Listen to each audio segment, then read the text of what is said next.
नमस्कार, बहुत स्वागत है आपका। मैं हूं आपके साथ सुमित शर्मा। रायपुर से बड़ी खबर है, जहां पर यूनियन बैंक में 5 करोड़ का घोटाला हुआ है। 5 करोड़ का घोटाला। कैशियर और क्लर्क ने 5 करोड़ का घोटाला किया है यूनियन बैंक में। करेंसी चेस्ट में सिक्कों की संख्या को ज्यादा बताकर करोड़ों निकाल लिए। क्लर्क किशन बघेल ने 3 महीने में 7 खातों में जमा किए हैं पैसे। आरोपी कई महीनों से बैंक नहीं आ रहा था। नकली लेन देन मिलान के दौरान 5,68,68,258 रुपये का गबन किया गया है। यूनियन बैंक प्रियदर्शनी शाखा के प्रबंधक ने 1 महीने पहले राजेंद्र नगर थाने में शिकायत की थी इसकी, और जांच के बाद पुलिस ने आरोपी किशन बघेल के खिलाफ धोखाधड़ी और गबन का मामला दर्ज कर दिया।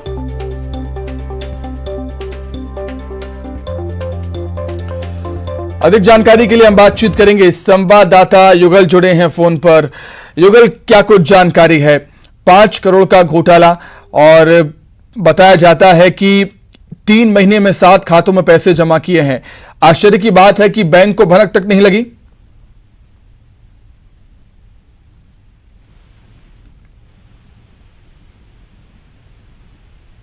युगल, मेरी आवाज आप तक आ रही है क्या? तो रायपुर में यूनियन बैंक में 5 करोड़ का घोटाला हुआ है। कैशियर और क्लर्क ने 5 करोड़ का घोटाला यहां पर कर दिया। करेंसी चेस्ट में सिक्कों की संख्या को ज्यादा बताकर करोड़ों रुपए निकाल दिए गए।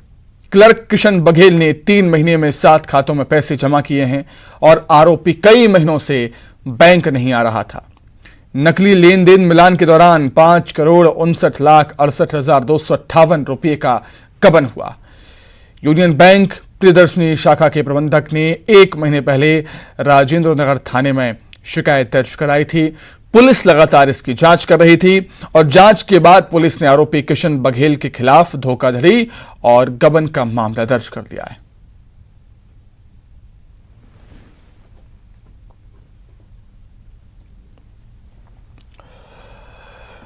आगे बढ़ते हैं। गोरिल्ला पेंड्रा मरवाही जिले में प्रदर्शन। गोंडवाना गणतंत्र पार्टी ने प्रदर्शन किया। 25 सूत्री मांगों को लेकर प्रदर्शन किया गोंडवाना गणतंत्र पार्टी ने। आदिवासियों की जमीन पर कब्जे का विरोध यहां पर हो रहा है। गैर आदिवासियों के कब्जे को लेकर प्रदर्शन हुआ है। ये जिला पुलिस ने हल्का बल प्रयोग भी किया था। बैरिकेड तोड़ने पर आंसू गैस के गोले भी छोड़े गए थे। गोरिल्ला पेंड्रा मरवाही जिले में प्रदर्शन हुआ। गोंडवाना गणतंत्र पार्टी ने प्रदर्शन किया है 25 सूत्री मांगों को लेकर।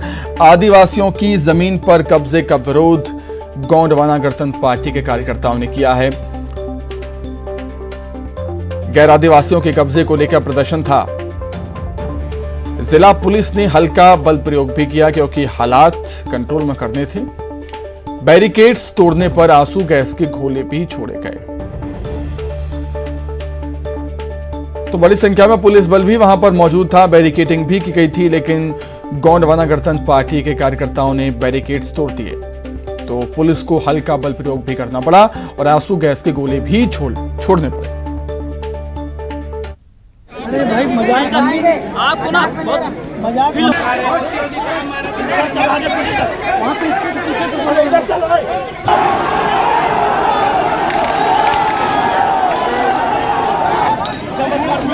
आज जो प्रदर्शन था गोंडवाना गणतंत्र पार्टी का, उसमें अभी उनके द्वारा एक ज्ञापन सौंपा गया है, और पूर्व में उन्होंने जो ज्ञापन सौंपा था वो इस बात से नाराज़ थे कि उन पे कार्रवाई नहीं हुई है। उनको अवगत करा दिया गया है कि सभी बिंदुओं पे कार्रवाई जारी है और प्रक्रिया अनुसार उनका यथाशीघ्र निराकरण कर लिया जाएगा। सर, ये गोले चलाने पड़े आंसू गैस के, क्या स्थिति बन गई थी ऐसी? अभी इस संबंध में तथ्यों को जांच में लिया गया है। क्या विषय है, क्या बात हुई है, वो जानकारी लेके फिर आपको अवगत कराया जाए। कुछ समय पहले भी इनका प्रदर्शन हुआ रहा, उस समय समझाइश दी गई, आश्वासन भी मिला, उसके बाद इनको फिर दोबारा प्रदर्शन करना पड़ा। देखिए, वो एक डेमोक्रेटिक सिस्टम में एक पॉलिटिकल पार्टी हैं। हम किसी को अपने कार्यक्रम के आयोजन के लिए निर्देशित नहीं कर सकते, लेकिन उनके द्वारा पूर्व में दिए गए सभी बिंदुओं पे विधि अनुसार निराकरण किया जा रहा है।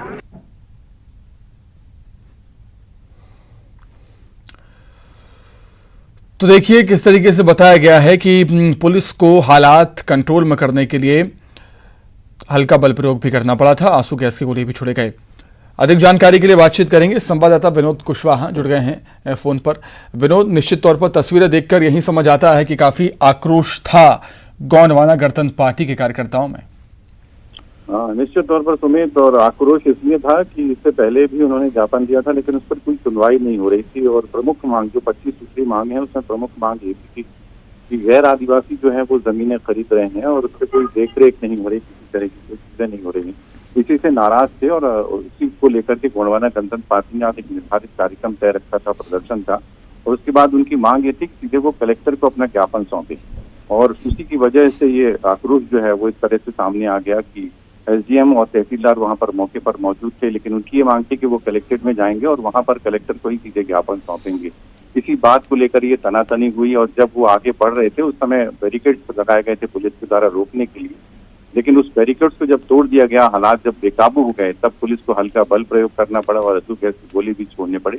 हालांकि करीबन 15-20 मिनट के बाद स्थिति काबू में हुई और उसके बाद एसडीएम मौके पर पहुंचे और उन लोगों को समझाइश दी। उसके बाद उनका ज्ञापन लिया गया और अगली कार्रवाई के लिए बोल दिया गया। लेकिन 25 दिन का समय जो है गोंडवाना गणतंत्र पार्टी ने दिया हुआ है प्रशासन को और ये कहा है कि अगर इसके बाद भी उनकी मांगे नहीं मानी जाती हैं तो फिर वो उग्र होकर के प्रदर्शन करेंगे। ठीक है विनोद, बहुत धन्यवाद आपका जुड़ने के लिए, तमाम बातचीत के लिए आपका बहुत शुक्रिया। तो वहीं सीएम भूपेश बघेल ने हरियाणा के विधायकों से मुलाकात की है। मेफेयर रिसोर्ट में 10 मिनट तक सीएम भूपेश बघेल के विधायकों से चर्चा हुई। रात को फिर से चर्चा होने की खबर यहां पर सामने आ रही है और डिनर पर विधायकों से चर्चा हो सकती है सीएम भूपेश बघेल की। आपको बता दें सीएम हरियाणा के ऑब्जर्वर बनाए गए हैं राज्यसभा चुनाव के मद्देनजर। वहीं हरियाणा के विधायकों से राजीव शुक्ला, राज्यसभा सांसद कांग्रेस के राजीव शुक्ला ने भी मुलाकात की है।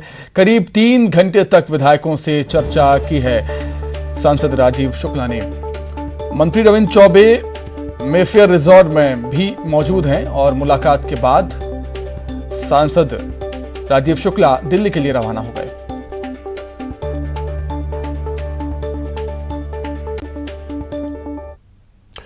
छत्तीसगढ़ देश में नंबर 1 बना है ऑनलाइन जन शिकायतों के निपटारों के मामले में।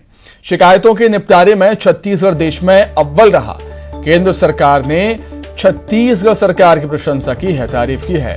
प्रशासनिक सुधार और लोक शिकायत विभाग ने सराहना की है। केंद्र के लोक शिकायत पोर्टल पर मामलों का निपटारा हुआ, निराकरण हुआ। पोर्टल पर दर्ज 97% आवेदनों का निपटारा किया गया।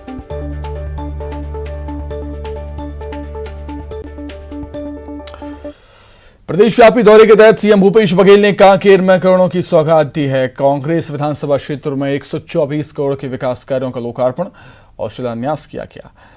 कांकेर जिला मुख्यालय के अलबिलापार में मातृ और शिशु रोग अस्पताल का भी शुभारंभ हुआ।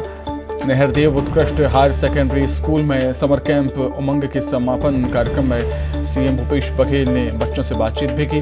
कांकेर के गांधी ग्राम कुलगांव में सीएम ने बापू की प्रतिमा का अनावरण भी किया और इस मौके पर सीएम ने कहा कि ग्रामीण औद्योगिक पार्क के माध्यम से गांधी जी के स्वराज का सपना छत्तीसगढ़ में साकार हो रहा है।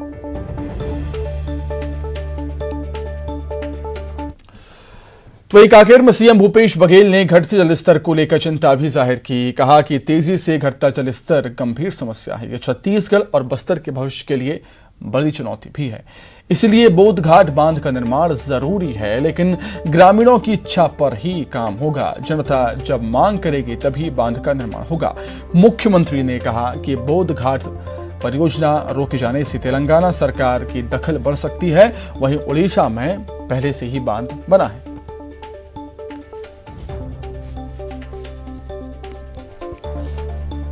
200 फीट से 600 फीट तक हुए। बीजापुर की कमोबेश वही स्थिति है। बस्तर में आप थोड़ा सा दूर चले जाएं जगदलपुर से, तो ऊपर भी जो अंडरग्राउंड वाटर है उसकी स्थिति ठीक नहीं है। बहुत सारे गांवों में हम लोग जब गए हैं देखें कि जल स्तर बहुत तेज़ी से नीचे जा रहा है। उसका कारण ये है कि पॉपुलेशन भी बढ़ते जा रहा है, लोगों की आवश्यकताएँ भी। अब नल जल योजना शुरू होगी तो और पानी की आवश्यकता पड़ेगी। खेती की तरफ रुझान बढ़ा है तो ट्यूबवेल भी की संख्या में वृद्धि हुई है। इन सब बातों को ध्यान में रखते हुए मैंने बोधघाट प्रोजेक्ट की बात की थी, लेकिन यहाँ के लोगों ने थोड़ा सा पिछले समय आंदोलन भी हुआ था, प्रदर्शन भी किए थे। तो मैंने एक निर्णय लिया कि जब तक कि यहाँ के लोग डिमांड नहीं करेंगे तब तक उसका निर्माण नहीं कराना।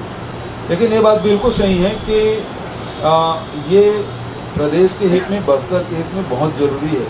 उड़ीसा में पहले से बांध बना है और नेहरू जी के समय वो बांध बना। अब जब यहाँ स्ट्रक्चर खड़ा करने की बात होती है, बांध बनाने की बात होती है महानदी में, तो फिर उड़ीसा गवर्नमेंट उसका विरोध करती है और ट्रिब्यूनल में चला गया है। यदि हम दावा छोड़ेंगे तो कल के रोज तेलंगाना वाले या आंध्र प्रदेश वाले हमारा दावा फिर हमारे विरोध करना शुरू करेंगे। इसलिए इस प्रोजेक्ट को जिंदा भी रखना जरूरी है, लेकिन उतना ही जरूरी है लोगों को। बोधघाट परियोजना को लेकर पूर्व मंत्री ब्रजमोहन अग्रवाल ने सरकार को घेरा। उन्होंने कहा कि बीजेपी ने पहले ही विधानसभा में कहा था कि यह संभव है। छत्तीसगढ़ की विधानसभा में मुख्यमंत्री जी ने और सिंचाई मंत्री जी ने बड़ी बड़ी बातें की थी कि हम 2 साल के अंदर में बोधघाट योजना को हम पूरा कर देंगे, हम 12,000 करोड़ रुपए के बजट की व्यवस्था करेंगे। तब हमने कहा था कि यह संभव नहीं है और आप व्यवहारिक बात नहीं कर रहे हैं। आप तो बड़ी बड़ी बात कर रहे हैं कि 3 लाख एकड़ में सिंचाई होगी। वह 3 लाख एकड़ सिंचाई के लिए जगह ही नहीं है, क्योंकि ये सरकार कंगाल है, इनके पास में पैसे नहीं है और खाली घोषणावीर सरकार है। और आज भी हम कहते हैं कि जो बोधघाट परियोजना है वो पूरी नहीं हो सकती और मुख्यमंत्री जी अगर 2 साल पहले इस बात को मान लेते तो मुझे लगता है कि छत्तीसगढ़ की जनता घूम। हरियाणा में राज्यसभा चुनाव के लिए कांग्रेस पर्यवेक्षक बनाए गए राजीव शुक्ला में फिर रिसोर्ट पहुंचे। विधायकों को लेकर उन्होंने कहा कि सभी विधायक एकजुट हैं और कांग्रेस की जीत होगी। पार्टी में कोई नाराजगी नहीं है। जो विधायक नहीं पहुंचे वो भी साथ हैं। बीजेपी पर निशाना साधा और कहा कि बीजेपी हमेशा खरीद फरोख्त की राजनीति करती है, लेकिन उनकी मंशा सफल नहीं होगी। नहीं, बिल्कुल हर हालत में वहाँ जीत होगी हरियाणा में, क्योंकि हमारे पूरे विधायक हैं और जीत भर के विधायक हैं और हम निश्चित रूप से जीत हासिल करेंगे। बीजेपी हमेशा जो है खरीद फरोख्त हार्स ट्रेडिंग इसमें रहती है, लेकिन कुछ सफल नहीं होंगे। हम निश्चित रूप से जीतेंगे, सीट हमें आएगी। यहाँ हमारे विधायकों का, हरियाणा के विधायकों का प्रशिक्षण शिविर चल रहा है। तो प्रशिक्षण शिविर में उनको उदयपुर के चिंतन शिविर के बाद उनको प्रशिक्षण शिविर करके ट्रेनिंग दे रहे हैं। उस सिलसिले में आए हम भी। नेता प्रतिपक्ष धर्मलाल कौशिक ने कांग्रेस पर हमला बोला। कहा कि कांग्रेस नेतृत्व को अपने विधायकों पर ही विश्वास नहीं है। हरियाणा के विधायकों को छत्तीसगढ़ लाने से कोई फायदा नहीं होने वाला। जिन विधायकों को क्रॉस वोटिंग करनी है वो होकर ही रहेगी। कांग्रेस के नेतृत्व को या कांग्रेस के नेताओं को अपने विधायक के ऊपर भी भरोसा नहीं है और विश्वास खो चुके हैं। इसलिए उनको जनप्रतिनिधियों के ऊपर भरोसा नहीं है और जनप्रतिनिधि को अपने पार्टी के ऊपर भी भरोसा नहीं है। भयभीत हैं और उसके कारण में यहाँ पर्यटन कराने के लिए लाए हुए हैं। यहाँ लाने से इन्हें कोई फ़ायदा होने वाला है मुझे नहीं लगता कि कुछ होगा। जो यदि ठान लिए हैं कि क्रॉस वोटिंग करेंगे तो क्रॉस वोटिंग होगा। अंबिकापुर की राजस्थान पावर लिमिटेड के नए खदान खोलने को लेकर राजनीतिक सरगर्मियां बढ़ गई हैं। अंबिकापुर से विधायक और स्वास्थ्य मंत्री टीएस सिंहदेव ने कोयला खदान का विरोध कर रहे ग्रामीणों से मुलाकात की। घाट बर्रा और परसा में उदयपुर ब्लॉक में प्रस्तावित नए कोल खदानों को खोलने के खिलाफ ग्रामीण आवाज बुलंद कर रहे हैं और वनों की कटाई रोकने के लिए ग्रामीण एकजुट हैं। सिंहदेव ने ग्रामीणों को आश्वासन दिया।